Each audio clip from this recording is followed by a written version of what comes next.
Hello to everybody. Good morning, good afternoon, or good evening. We are already in the month of November,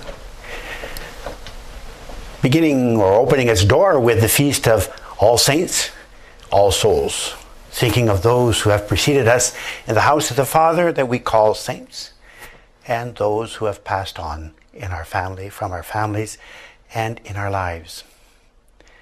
It is also still the end of the harvest season, as we all know. We have had a funny fall when we dived into winter, and now it's fall, and the harvest is being completed. November brings us two main celebrations that I would like to focus on, and that is the one of the 11th of November, the Feast of Remembrance Day. An important feast? Yes, because it helps us to remind us how we have tried over the years and over the centuries to settle things through violence, through war, through conflict, and it has never settled anything. We no doubt have relatives, grandparents or great-grandparents, uncles or aunts who have served in the Second World War, the Korean War, the Vietnamese War, or any of the wars of the past. And yet, there's still a lot of conflict and violence in these countries and also in our world. But let us come down to ourselves, how we find even violence in our own lives, in our own family, and how we treat one another, how we greet one another, how we support one another. We do think that taking violent means is a solution, but it's never been and will not be. The Jews thought that by crucifying Christ, that was going to be the end of their problem. But he rose from the dead, and he is in our midst today, with us even now. So I think it's an occasion for us to see how we ourselves face the challenges and the violence we have within us through anger, fears, or anxieties, and how we are having that in our families, the friends and people we know and have. We know that this is a very difficult and topic to talk about, but I think it's a challenge for each and one of us to try to overcome.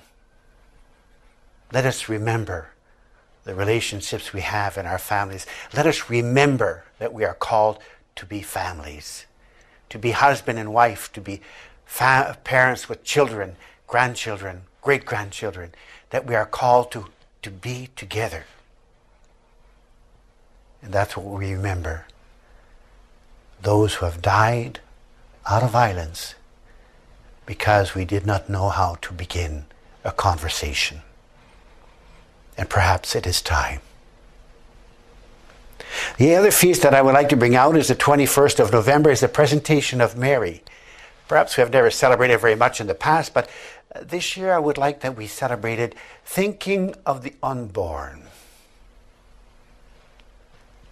The unborn, the babies who have died through miscarriage, or stillborn, or who have died of crib death, or even for those who have had an abortion.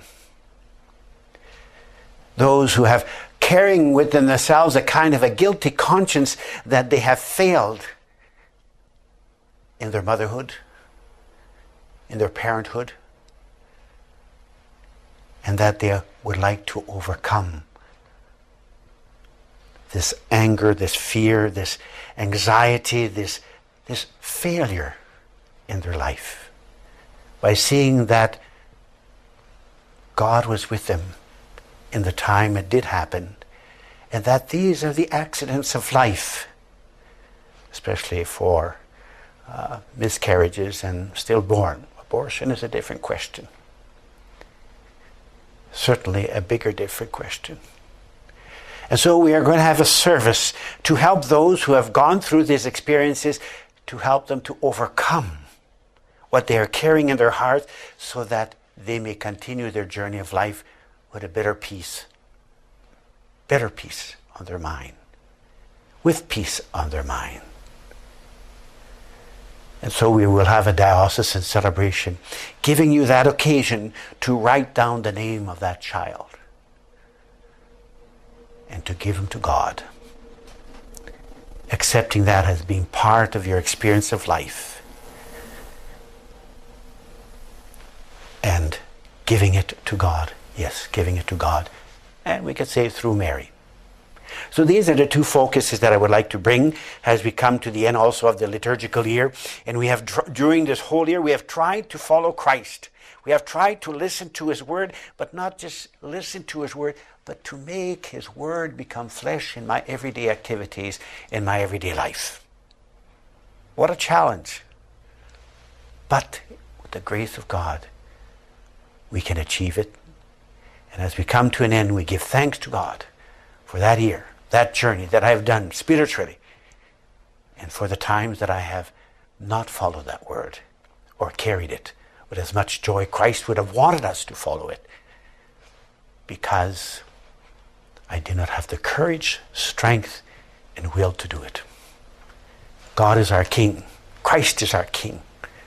He is the one that guides us because he is the way, the truth, and the light. Thank you very much.